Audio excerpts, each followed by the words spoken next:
Good morning, everyone. Thank you. Thank you all for joining us in the Spiritist Talk series promoted by the United Spiritist Federation every Saturday morning at 11 a.m. Eastern Time. Today, I'm very honored to be here to host a very special Spiritist Talk. Let us all welcome JUSSARA KORNGOLD, someone who's so dear to all of us, on the 20th anniversary of the 9/11 event. She's speaking from us directly from New York City to discuss prayer in challenging times. Before we turn it over to JUSSARA, I would like to invite all of you for a short opening prayer. And with that, I would like for all of us to close our eyes, open our hearts, open our minds to all that is good. Let us take a moment to connect with God, connect with the spirits of light who are present here today. Let us also connect with our spiritual benefactors who guide us during our journey on earth. We humbly ask that we are all be blessed and that our dear friend JUSSARA receive the inspiration during this talk and that we all be touched by her words. So be it. JUSSARA, welcome. Hope you're doing well. It is so great to have you here and such a significant date to all of us. But before JUSSARA brings her words of wisdom, I would like to formally introduce her. I would say JUSSARA is currently the General Secretary of the International Spiritist Council. JUSSARA is the former President and currently the Vice President of the United States Spiritist Federation. She's also the founder and president of the Spiritist Group of New York and the Spiritist Alliance for Books. Ms. KORNGOLD is fluent in Portuguese, English, French, and Spanish. She is an international speaker, published author, as well as a translator. Ms. KORNGOLD works for the Brazil Child Health as its main executive. She's also an executive board member of the Grupo Mulheres do Brasil in New York. Thank you, JUSSARA. Thank you for your contribution to the Spiritist movement and to the Spiritist Talk series. I would like to take a moment to remind everyone in the audience to please send your questions via chat. We will allow time for your comments, your questions, once JUSSARA concludes her presentation. Thank you, JUSSARA. Look forward to hear your words. Thank you, Marcia. Thank you, everyone. Good morning. It is such a blessing to be here and to be able to talk to you in such a special day. As Marcia mentioned today, for us, not only New Yorkers, but Americans and all over the world, there is no way we will not be remembering what happened here in 9/11. It has been 20 years. All the suffering, all the struggles that the city went through, this country, and the impact that it has caused in the world. That's why we have decided today to bring to you this topic, to talk about prayer. because prayer is actually the best way for us to counteract all the challenges, all the difficulties we have in the world. And we have been having quite a few in the past year and a half or so. And we know how hard it has been for each and every one. And if we add, the loss that we had here 20 years ago, the loss that we are having all over the world because of the pandemic, there is no better way for us to connect and to try to continue with life. At the same time, we are during September, the remembrance also of the month of the suicide prevention. And we have to think about the importance of life. And so many people that lose their lives because of illnesses, because of accidents, because of what happened here 20 years ago. And we do understand how hard life can be sometimes. But at the same time, we have to value the possibility of living and use this opportunity, this incarnation, for us to improve and to move forward, to become each time happier and feeling it more and more peace. So the topic today, it's based on a book that is called Religion of the Spirits. It's a very, very special, very precious book. And it was organized by the Spirit Emmanuel, the Spirit mentor of Chico Xavier. And it's about comments that we will study the religious aspect of the Spirit's book. So that's why it's such a precious book. And we see that they were very careful in selecting messages and questions that are contained in the Spirit's book and bringing the religiosity that is behind all that. And our message today, it's contained in this book that is called, the message is called Prayer and Trial. And this book was composed in the following way. Chico Xavier had a group of study group in the city of Uberaba in 1959, and this group, they have decided to study the Spirit's book, like we said, focusing on the religious aspect of Spiritism. And they would read a question, make their comments, trying to get as deep as they could in the sense of everything that they were reading. And what was really interesting is that Emmanuel, as a spirit, was participating as well.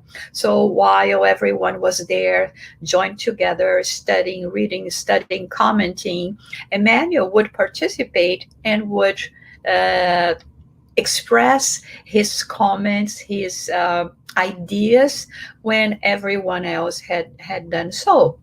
So I don't know about you, but I would love have been able to participate in this group.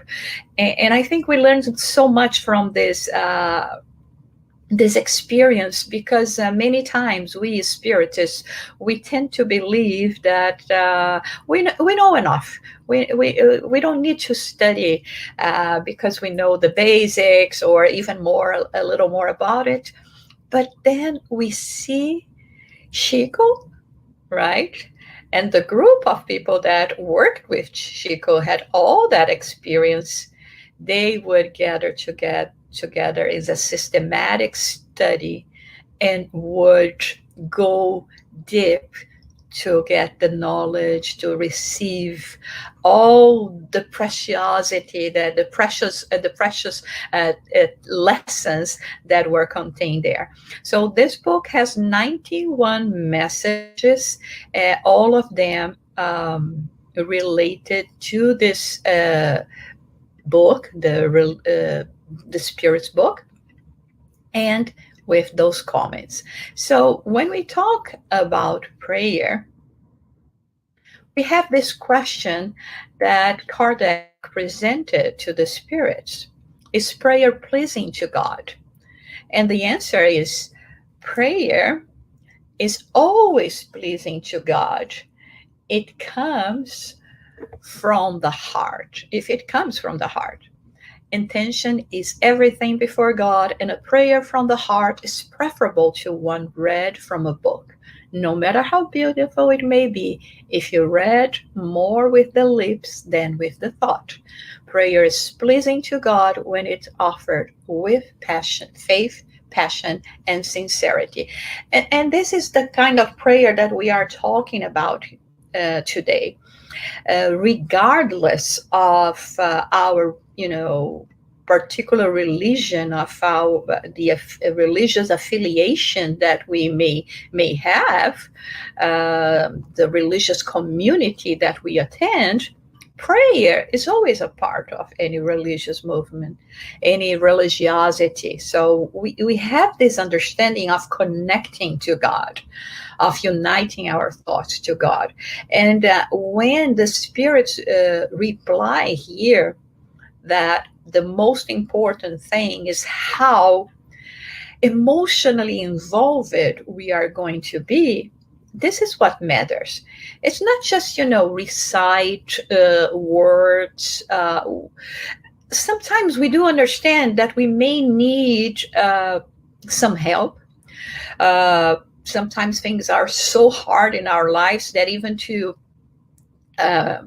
be able to organize our thoughts, it's so hard, and we may need the help of a book of prayer, something like that. But even then, what really matters is the emotion we are going to send to try to connect with God. And this is what we are talking about here. This is what the book is talking about here. And Leon Denis also talks about prayer, in the same sense that he says that prayer must be an inner outpouring of the soul to God, a solitary conversation, a meditation that is always useful and often fruitful. And then in the sanctuary of consciousness, a secret voice will answer, the voice of the one from whom comes all strength for the struggle of this world, all balm for our wounds, all light for our uncertainties.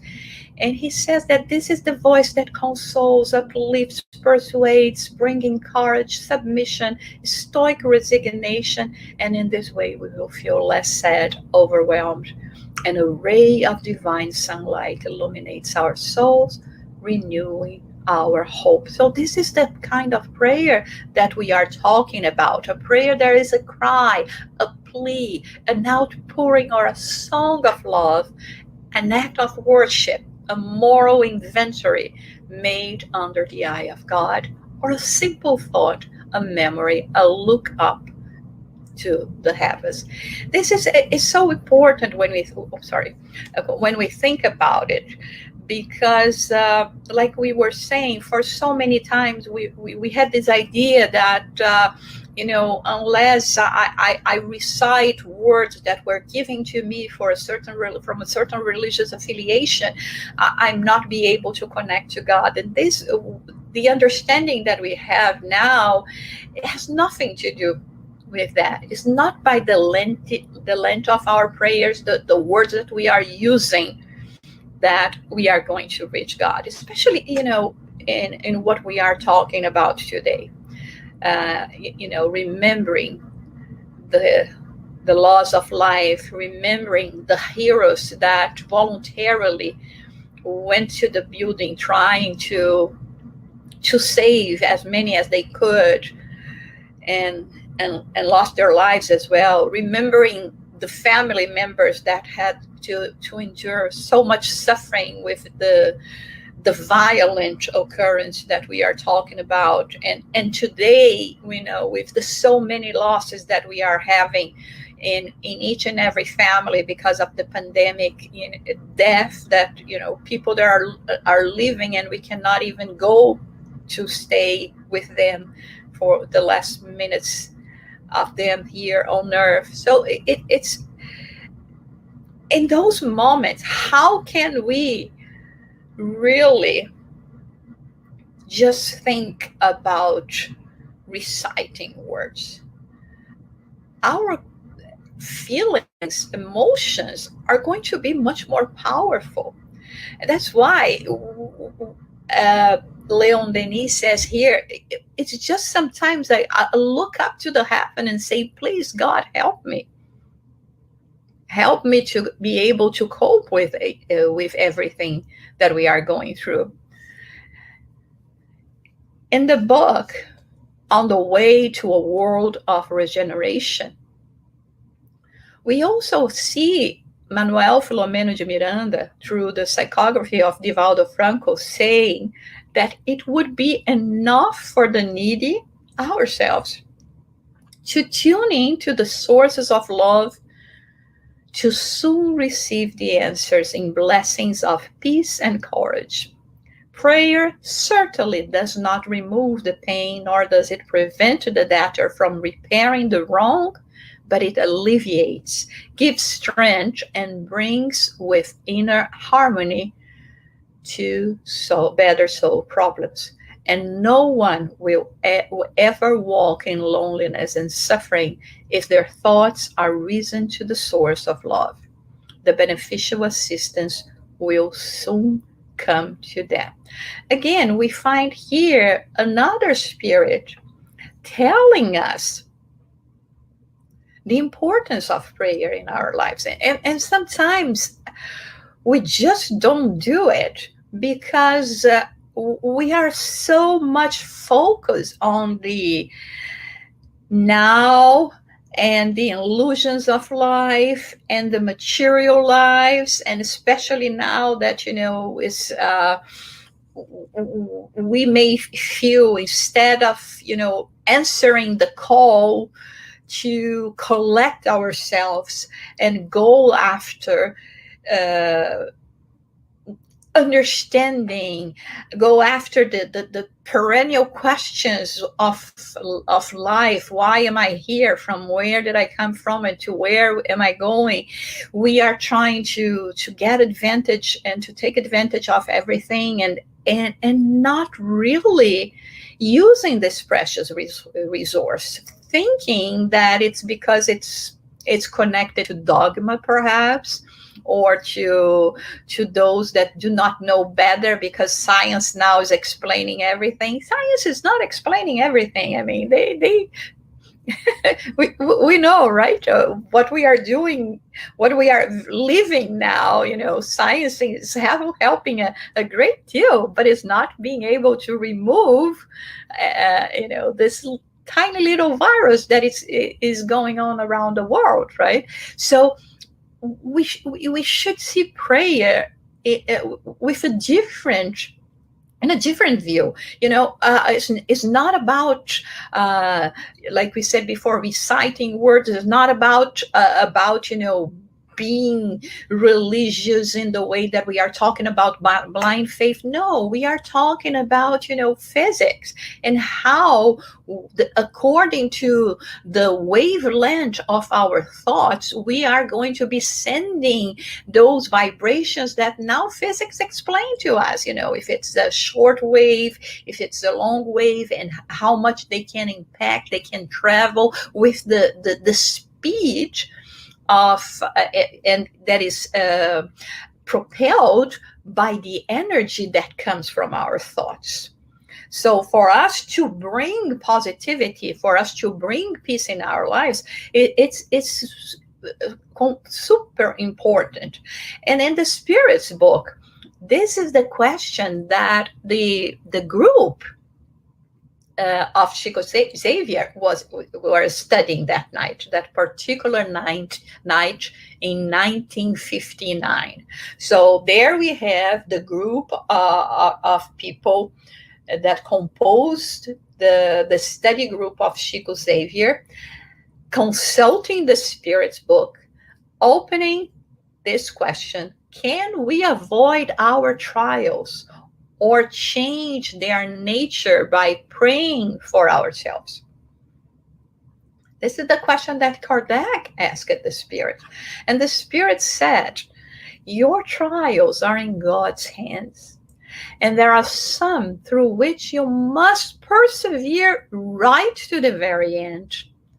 God always takes into account the submission with which they are endured. Prayer calls good spirits to your side who give you strength to bear these trials with courage so that they seem less severe. So what the spirits are telling us here, they are explaining that if in a way we do need to go through certain trials, they are important for us in considering our process of evolvement. At the same time, God is always going to be there, is always going to be seeing if there is a lesson that has been learned.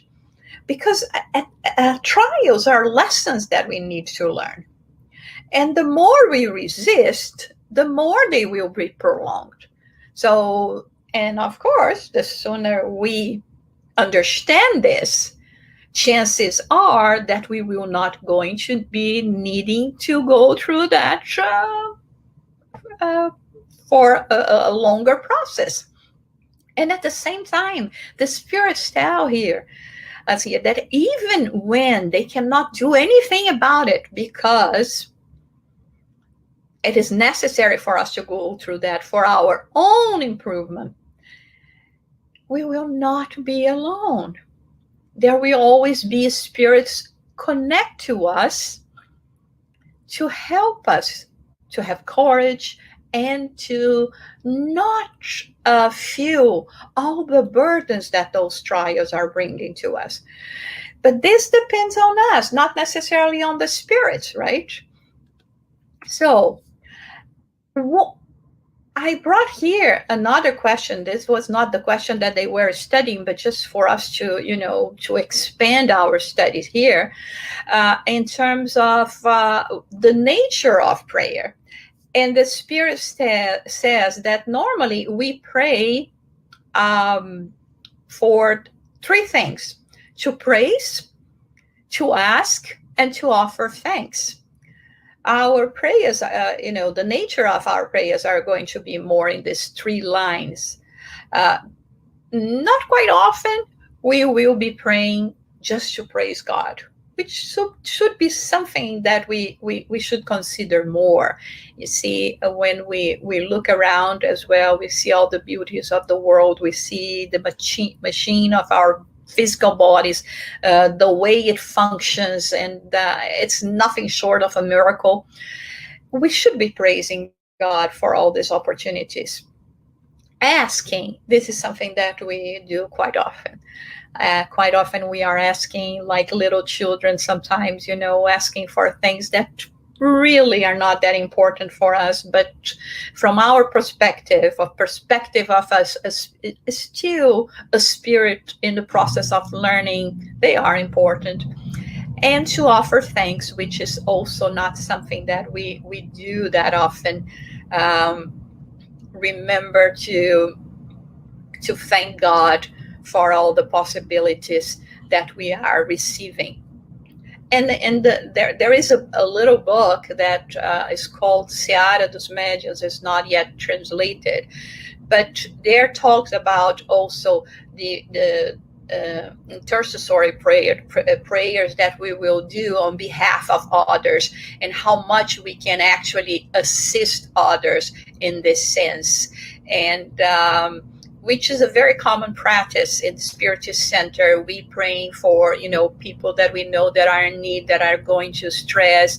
And even now that with the closing of many spiritist centers due to the restrictions imposed by the pandemic, this type of practice has not stopped. We are doing that online with groups of people praying for those in need. But what this book tells us about is the following, that although we may send the names to people that to this group of prayers that do that kind of work, if we do not get involved ourselves, the ones that, brought the book, it's not going to be the same. So they show in this book an example of someone, of people that have putting the names of those in needs in a notebook, which is a common practice in the spiritist centers. And but when the spirits are going to look at the names that were written there, some are going to stand up because it comes, like they say, like a light comes from them. Those are the names of people that really, when they wrote the name of their loved ones, of the people that needed assistance, they were doing that with faith, with the sincere desire to help, to assist. And this case here, this book, they say that they saw the name of this young man, and the mother was the one that wrote his name in the book, and he was in need of assistance, and immediately 2 spirits went to help him. So when we think about that, I think it's so beautiful when we think about it, because sometimes, we don't have that kind of faith. We pray, but we say, oh, I don't know if the prayer is coming, because the answer not necessarily comes in the way that we wanted the answer to come. We think that we have not been heard. But like we explained before, God knows best. And sometimes what we are asking for is not going to come and work in our favor. But here you see, even if the spirits could not act and completely solve the situation that this young man was going through, they went to his house, 2 spirits, to assist and to help. So continuing in the answering of the spirits, the answer of the spirits for that question 663 that we were studying and that Chico was studying, the spirit was saying that prayer is never going to be useless when they are sincere. When we pray, we change our vibration completely. All these layers of negativity, of the shadow layers that surround us, when we pray, it's like we have a beam of light that is all of a sudden turn on, and you start expelling those dark shadows. It's interesting because when we read the book No Solar, and in chapter 2 talks about the prayer that Andrea Lewis said at that moment, that he was in complete despair. He didn't have any faith. He didn't have any kind of belief. He thought that, he never thought really that much about God, especially being a man of science during his time. That's how he describes himself. And when he was at the bottom of, he couldn't even understand what was happening to him, he remembered to pray. And then in the book, it describes that a ray of light appeared, and he could see the mentor, Clarencio, with 2 other spirits next to him. And then it continues. The description of the book continues. Quite often, we tend to imagine that the light comes from the spirits. And of course, those were really very enlightened spirits, especially Clarencio, one of the ministers of the spiritual colony No Solar. But what happened is that light that they describe in the book was actually coming from the prayer that André Luiz was saying. So his prayer was capable of illuminating the surrounding, breaking that shadow that surrounded him. And in this sense, because of his sincere desire to be assisted, he broke completely that shadow that were preventing the spirits to help him. So even when we do not receive what we need, just by the fact of surrounding us with good energy is quite enough. And the spirits continue replying that it has been said, heaven helps those who help themselves. God could not change the natural circumstances to suit the various opposing demands that are made, because what appears to be a great misfortune to you from your narrow perspective and in relation to your temporary life on earth is often a great blessing for the general order of the universe. The thing is, there is no way that we can understand God's designs. We have a very limited possibility of seeing and viewing, analyzing things.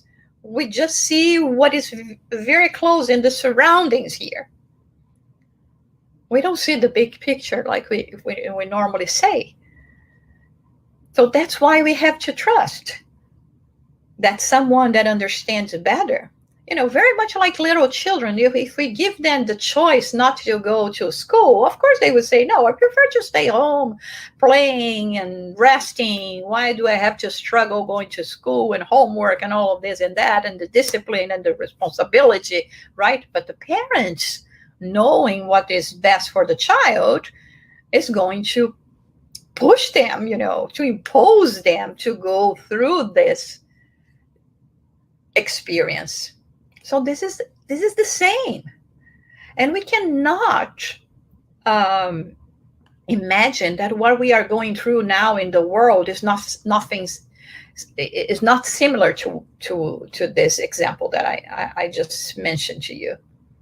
It's not something that we want to happen, that we want to see, but perhaps this is what we need in order really to become the new generation. So they continue saying, anyway, how many troubles in life do humans create for themselves through their own short-sightedness or wrongdoing? One is punished where one has sinned.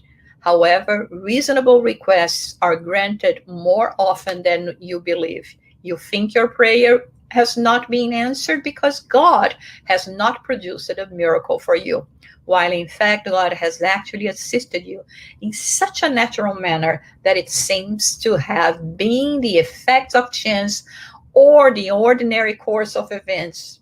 God even suggests the thought of what you must do to help yourselves when in trouble or when experiencing any kind of difficulty. So here, the spirit or the spirits that are answering, they are showing that, listen, just remember that many, and actually in the Gospel according to Spiritism, they say in chapter 5 that the majority of difficulties, of troubles that we are going through now, we have done during this lifetime, is not, from past incarnations. So what happened is they are remembering us that, listen, there are a lot of difficulties that you are going through that is the result of what you are doing now. So you have to think about it. You have to understand this. But at the same time, it is once again reassuring us that help will come and that it does come. And sometimes it comes in a very subtle way, indicating through our thoughts to the voice of consciousness. Remember when we just read, we just mentioned how Leon Denis presents as well the way that this voice is going to talk to our inner selves. It is the same here. but we do not recognize. And sometimes, even when we do hear, we do listen to this voice, not necessarily we are going to follow that. So we have this example on the Gospel according to Spiritism that talks about the effectiveness of prayer, that gives this example of this man lost in the desert. He is horribly thirsty. He feels fainty, drops to the ground, begs God to assist him, then waits, but no angel would bring him anything to drink. I mean, this is beautiful, because, you know, this is what we want to happen. I did my part. I talked to God. I prayed. So where's the miracle? Where are the angels that are going to come and bring me what I need, you know, in response? But although there is no materialization of a spirit with a magic wand and wand is in his hands, the good spirit is going to suggest to him the thought of getting up, of following one of the paths, and then, in a mechanical movement, then gathering his forces, rises, walks, and reach a higher location, and he discovers a stream in the distance, and at this site he regains courage. What is going to happen there? Right? Again, we mentioned, to this man, he prayed, but he didn't see any kind of miracle. He didn't see water all of a sudden start sprouting from his side. No, he had to somehow help himself, so heavens could help him gather his forces, stand up, and go in a direction. So here, the Gospel according to Spiritism presents us the following situation. He says, if he has faith, he will cry out, "Thank you, dear God, for the thought that you inspired in me and for the strength that you gave me." But if he does not have faith, he will say, "What a good idea I had back there. How lucky I was to take the path of the right instead of the one on the left. Chance can sometimes really help. How much I congratulate myself on my courage and on not letting myself down." Sounds familiar? All right. This is what happens with us. Even when we say, "No, I do have faith," really, sometimes when good things happen to us, when we come across a good solution, what happens is that we're going to say, "Oh," maybe we even thank God, right? We will say, "Oh, thank God that I had this great idea," right? The idea was mine. The good result was mine, was my marriage, was my possibility. And we forget to praise God and the messengers that have been, giving us so much in this sense. And it is now that upon analyzing and talking and expanding all this knowledge that they could gather, Chico and his friends, in this single question of the Spirit's book, that Emmanuel is going to start giving him his contribution. And then Emmanuel says that prompt prayer does not promptly suppress our set of trials, but it renews our spirits so that we may either sublimate or eliminate them altogether. Notice the path shrouded by fog when a dark night distances you from the sun. Above you, extensive clouds steal the stars from your sight, and below you, thorns and precipices endangers your steps. In vain you will examine your compass clouded by the thick darkness. If you advance, you may throw yourself into wide open pits of mud. If you stop, you are likely to suffer the attack of treacherous animals. So here, having heard all the commentaries and the question that the Spirit proposed to, Kardec proposed to the Spirit and the answers, Emmanuel starts explaining about prayer, and about the situations of life, the situations that we go through in life.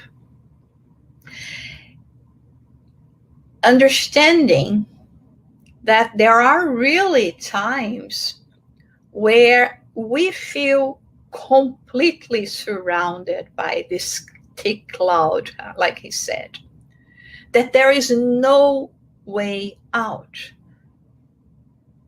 That even if we have a compass, we will not be able to guide ourselves, to look at it and see which direction should we take. And very much like we don't know where to go, because if we go one direction, like he says, we can meet the wide open pits of mud. If we stop, we can be subject to the treacherous animals. So this is not unfamiliar to us. I'm sure all of you have gone through situations like that, hopefully just once in time. But sometimes it's much more than that, right? Those situations that we go through that really makes us feel like the way Emmanuel is explaining it to us here. And he says that in spite of this, if we create a little bit of light, everything will change. So here he's saying, even if you are in this situation of not seeing a way out,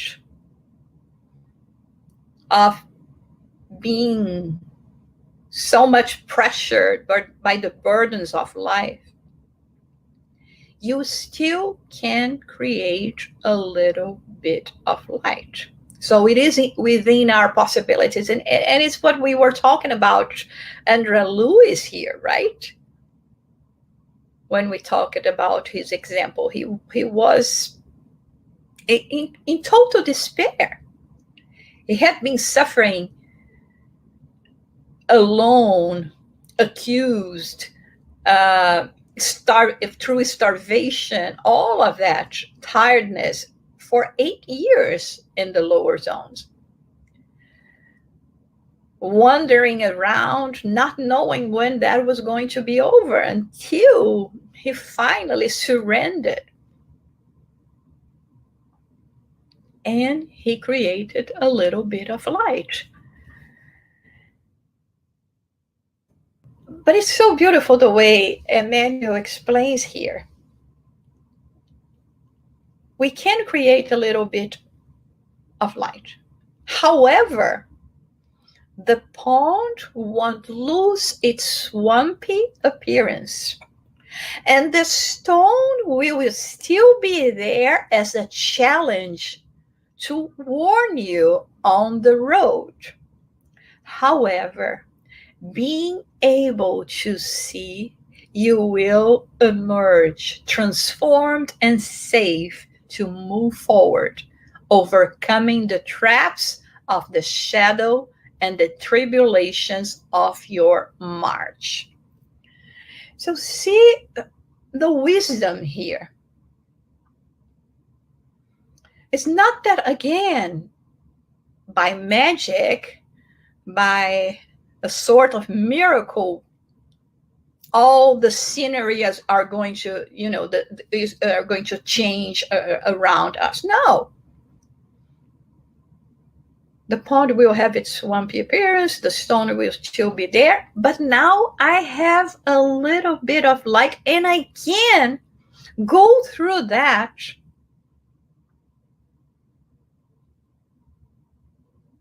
without being subject to all the dangers that those things can bring upon my way. And so he says that prayer operates similarly on the pathways of our experience. So this is the little bit of light that he's talking about, prayer. And the more we have faith, the more we use prayer. That's why before getting into the message itself from Emmanuel and that one question from the Spirit's book, I wanted to talk to you about the other examples, questions that we had from Kardec in the Spirit's book, and even bring about Leon Denis, just for us to put all together here and to understand the importance of prayer in our lives. And how much beneficial they are for us, incarnates and discarnates alike. So today, all those spirits that have departed 20 years ago, all the family members that are still suffering, and especially today, 20 years later, are longing for them, because of the lack of being able to be with them during this 20 years. All of those that are losing loved ones because of the pandemic and other situations. We have to pray for the ones that have departed as well. They will feel the benefit. They will feel, a refreshing in their souls. And we will be expanding light and light. It's like, sometimes when we see those big stadiums, when they have a concert or something, and someone, flicks the light here and the other one there, and all of a sudden the whole stadium, you have individual, small, tiny, a little bit of light. But when you look at the whole, we are changing the scenery of, that dark and that was there before, and we are illuminating our surroundings. And Emmanuel continues by saying, when pain obscures the horizons of your soul, depriving you of serenity and joy, everything seems like complete darkness and irremediable defeat, prompting you to discouragement and amplifying your despair.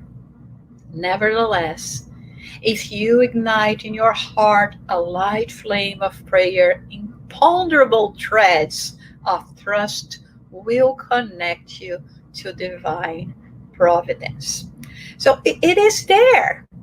It is within our reach. It is just up to us to use this resource. And we don't have to pay for that. We don't have to go to a special place to do that. There is no specific time of the day for us to do that. There is no right or wrong formula to do that. We only have to talk to God with our hearts. And like it says here, imponderable threads of trust will connect us to the divine providence. Outwardly, around you, suffering doesn't change its dark appearance. Death still is and will always be a veil of painful separation. The trial is still the same unsettling test, and the blow of the atonement remains the difficult and inevitable struggle. But you yourself will be completely restored in the core of your own strengths, with your spiritual perception illuminated from within, so that you are able to understand, despite your pain, the wise plan of life, which raises you from the labyrinths of the world to the blessing of God's love.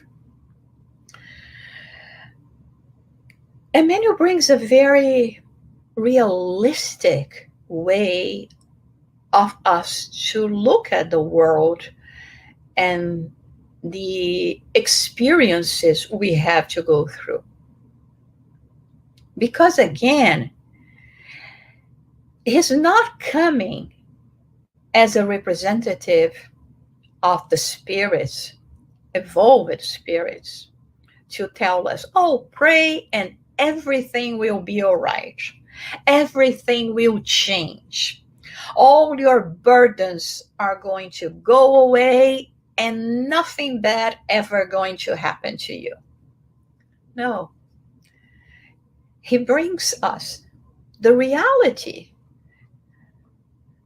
But at the same time, both himself and the spirits that have answered Kardec's question, they say, even if things are not completely resolved as we would like them to be, we will find strength, we will find courage, we will be restored here. Our spiritual perception will be able to understand that those things are necessary for us and that they are working in our own benefit or the benefit of the collectivity of the world. And this is what we have to think about. Again, this is where trust in God really matters. Because it's very easy for us to say, oh, no, I trust God. I know God. No, not when we only say that through our words, but when it comes the time for us to prove that, we are the ones that are not going to be succeeding in promoting the changes that are needed for us and for the world. And I thought it was very important for us to be thinking about it and to understand prayer in the sense of being the most important instrument that we have in order to change the possibilities, in order to change our, acceptance, to make us being more capable of accepting the things that we cannot change, right? To understand that they are there to help us in this journey and to do whatever we can to foster goodness in our world, to bring more peace in our world. Let us not be the ones that will be joined in negativity and dismay, but let us be the ones that will always be hopeful, that we will always understand that God is our Father, and as children of God that we are always going to be receiving God's mercy and unconditional love. I would like to end our presentation today bringing something that I mentioned here in the past about Kardec, but about his prayer and about his positioning in the world, but I think is very much in tune with what we are talking about here today. It was Kardec saying that whenever he was confronted with disappointments, annoyances, difficulties, he would lift himself, his thoughts above humanity and put himself in advance in the spirit realm. And from that high point, from where he could see his end point, the miseries of life is light right over him without affecting him. This is a very beautiful lesson for us as well. Understand and accepting that disappointments, annoyances, difficulties are part of our humanity's process of evolvement, but this is not our true place of existence. We are destined for love, for peace. Our real world is the world of the spirits. And then when we return if we are capable of coping, of dealing with things here, of not complaining, of resorting to prayer, we may be sure that we will find a much better scenery than the one that we are living now. And I'm going to finish with the prayer from Kardec when he received this wise counsels from the Spirit of Truth. O Lord, if you deign to set your eyes on me for the fulfillment of your designs, may your will be done. My life is in your hands. As your servant, I am at your disposal. I acknowledge my weakness before such a great endeavor. My goodwill will not fail, but perhaps my strength will give out. Supplement my deficiencies. Give me the physical and mental strength I will need. Sustain me in the difficult moments, and with your aid and the help of your heavenly messengers, I will use every effort to comply with your designs.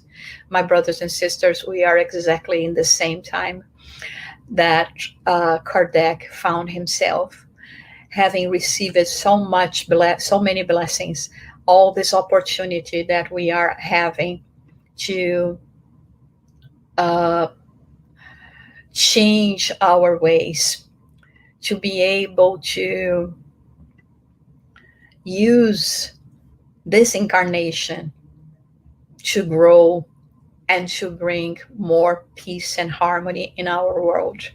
So everyone is asking and wondering what we could be doing to better and to help our world in this moment. And the answer is prayer.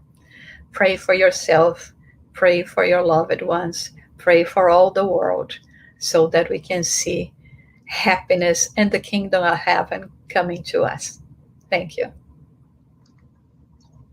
Thank you.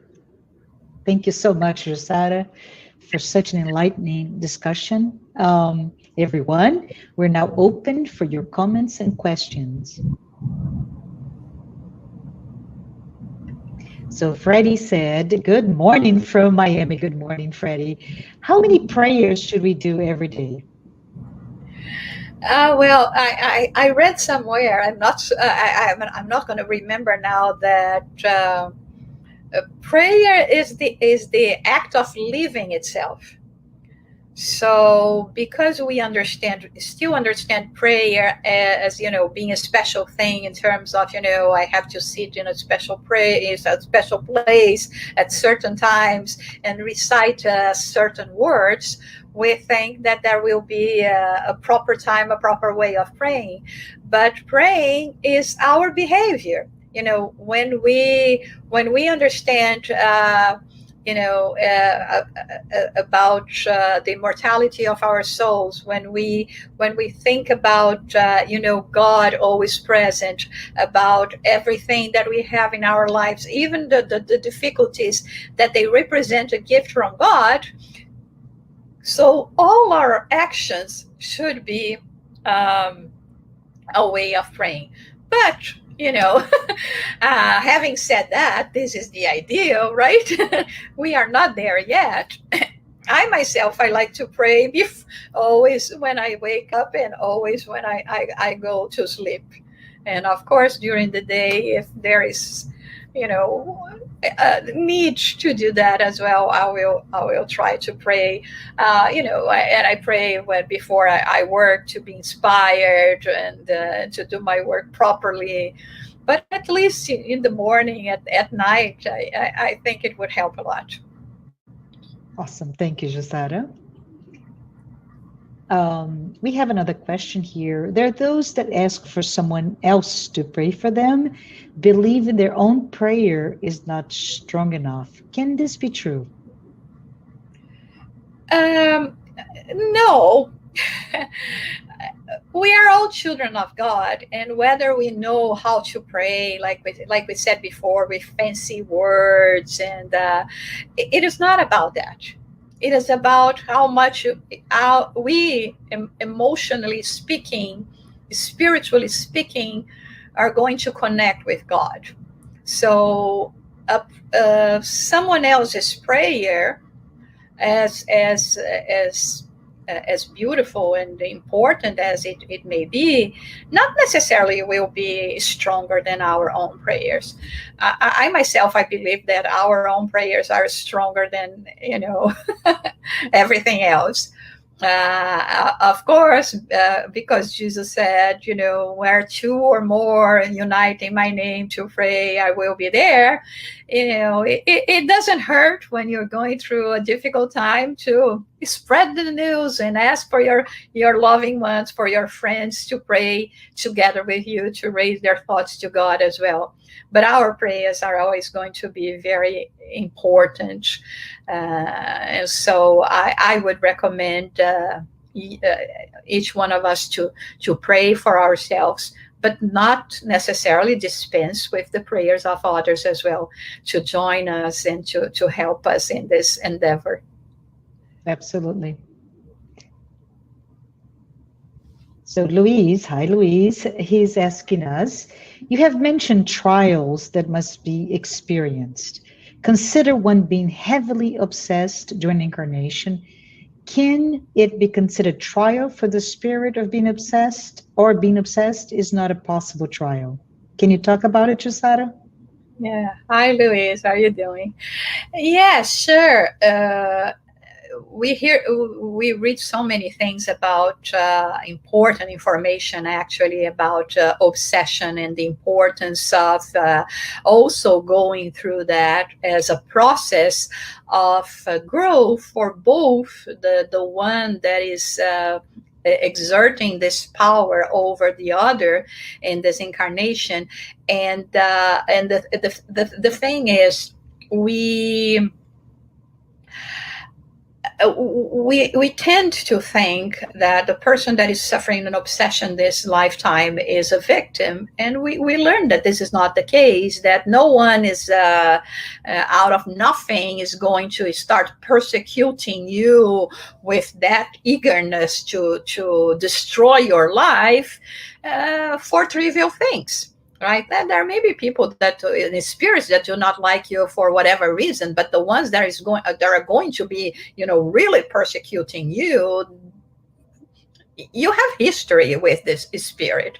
And so, according to what the spirits tell us, it is allowed that we go through this process of obsession to learn together, to offer each other a possibility of growing together and overcoming this hatred or mutual hatred that may exist among us. So yeah, it is a trial. In a way, they say that the obsessor, we have this phrase, right? Keep a friend close, but an enemy closer, saying that sometimes the enemy they will keep us on track, right? Mm-hmm. So the obsessor sometimes it is this enemy that will keep us on track. If it was not because of that, perhaps we would be compromising ourselves more. And in this process of learning, of forgiving, of, in our case, going to spiritist centers and studying all those books, the obsessor is going to be learning with us. So now we can tell them, well, if you do not want to change yourself, you better move out, because from on my part, you will be all the time be hearing talking about spirits, about spiritual things, about God, about the protectors, and so it's your choice. But yes, it is a trial. Thank you, JUSSARA. It's a great remembering for all of us. But Sol Sousa is saying, I heard the mom's prayers are the best. Do you agree with it, JUSSARA? Hey, hi, sorry. Yeah, sure, because what we were talking before. There is, that's what they say, right? No love on earth as great, as big as the love of a mother. So everything that we were talking about in the beginning of our talk was exactly that, about our emotion when connecting to God. So when a mother prays for her child, the emotion of a mother that, will give her life to save or to spare the child from one trouble, one difficulty, is what we are talking about here. So it's not simply because it's the mother, simply because it's a woman, simply because it's, almost a Mother Teresa. No, it's because of the emotion, the connection, very much like when we talk about the intercessory prayer, right? When we pray for somebody else, which is what we're talking about here. Like we say, sometimes people automatically just write down the name of people. Oh, that friend asking me to put their names there to pray. Oh, just for me not to feel guilty, let me go there and put the name down. But you have no emotion. You really do not feel like doing something in favor. I mean, it's not that you are cheering against, it's not what we were saying, but you're not bringing your emotion. When you write down the name, you're not saying, oh, please, God, this person is in so much need. I really pray that you can help her.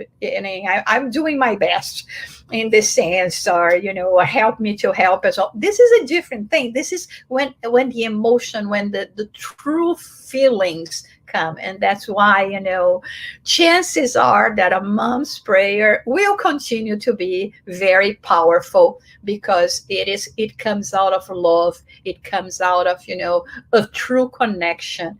And this is why it can sometimes even look like it's a sort of a miracle. Yes, indeed. So from the U.S. Spiritist Federation page, we have a question.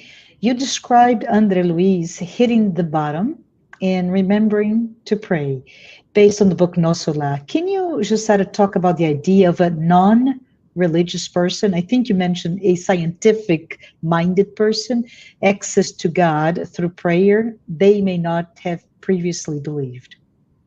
You see, it's the example of Andre Luis himself. Mm-hmm. Right. That was his situation. He, of course, at the time he was here on earth, he was raised Catholic. Everyone was Catholic at that time. The book even described his mother as being a very devoted person, but he never paid attention to that. And of course, after he grew up, went to medical school, pursued his career in this area, there was no need for him to, he never felt the need or the connection with God or anything religious. Mm-hmm. And it was no surprise that when he died, he went through the same situation. So he was basically a non-religious person. He described himself not necessarily as not believing in God, but, what happened with many, many people, right? So non-religious. He was not necessarily an atheist, but he was not a non-religious person. And even when he reaches this point where he prays here, we are not talking about him reciting the Lord's Prayer or any other prayer, well-known prayer. No, here he finds himself addressing to God. He's not even, at least in the book, it doesn't say like this, but he doesn't even say God. He says, if there is a higher mind, creator, I don't remember quite well, but I think he doesn't say God. And so it is not a memorized prayer like we say. It was just him at that moment of despair, as a last resource, really feeling, that idea that I don't know if there is someone there, but if there is, please, I do need help. So everyone can do that.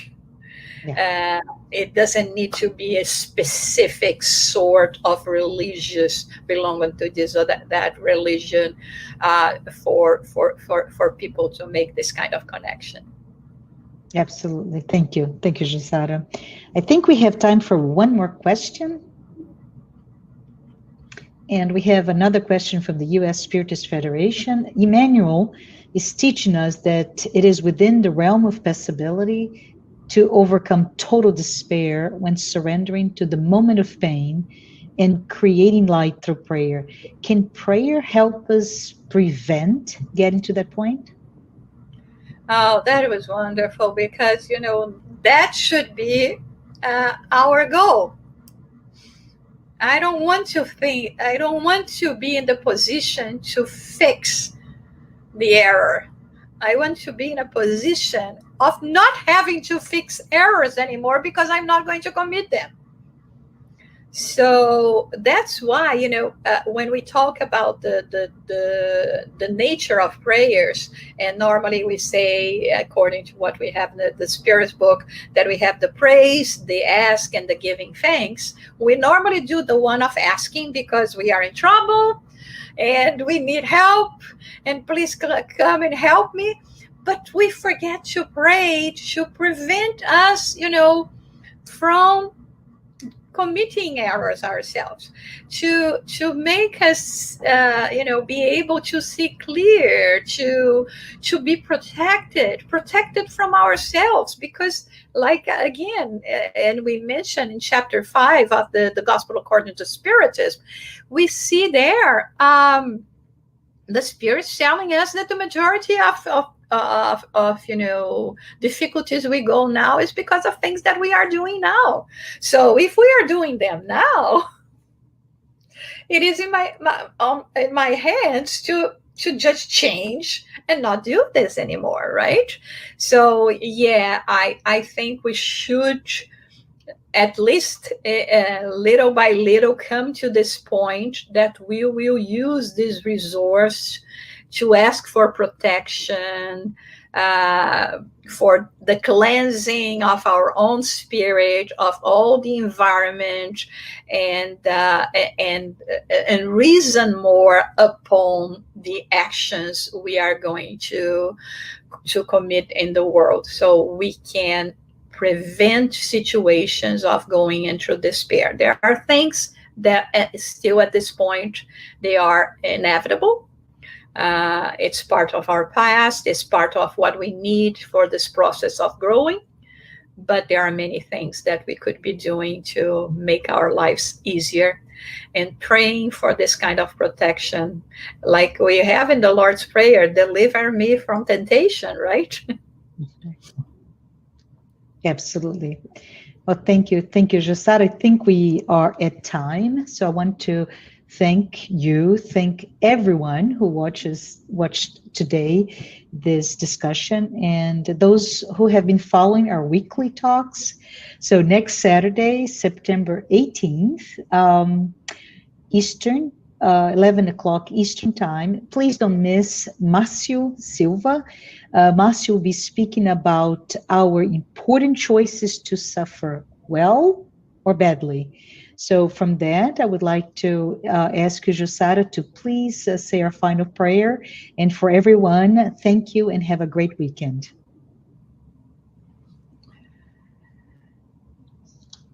And uniting our thoughts together, but above all our hearts, let us say a special prayer for all those who have perished in this city 20 years ago,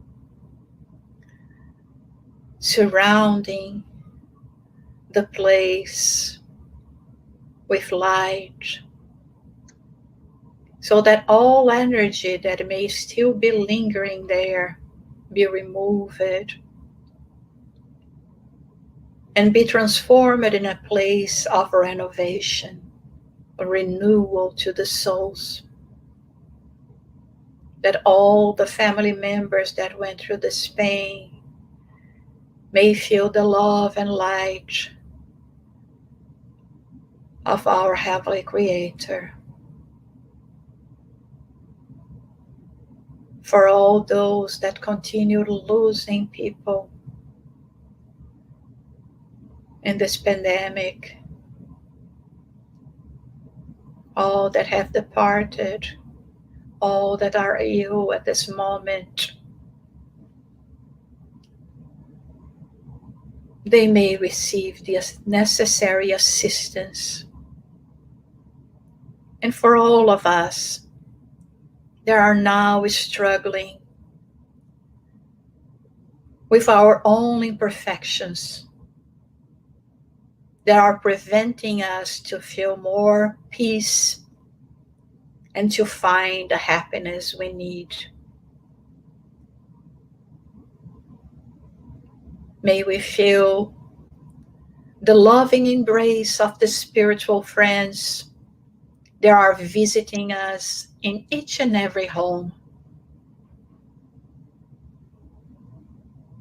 And we ask them to assist us in overcoming our own imperfections and being able to bring more love and enlightenment to our surroundings, to this world.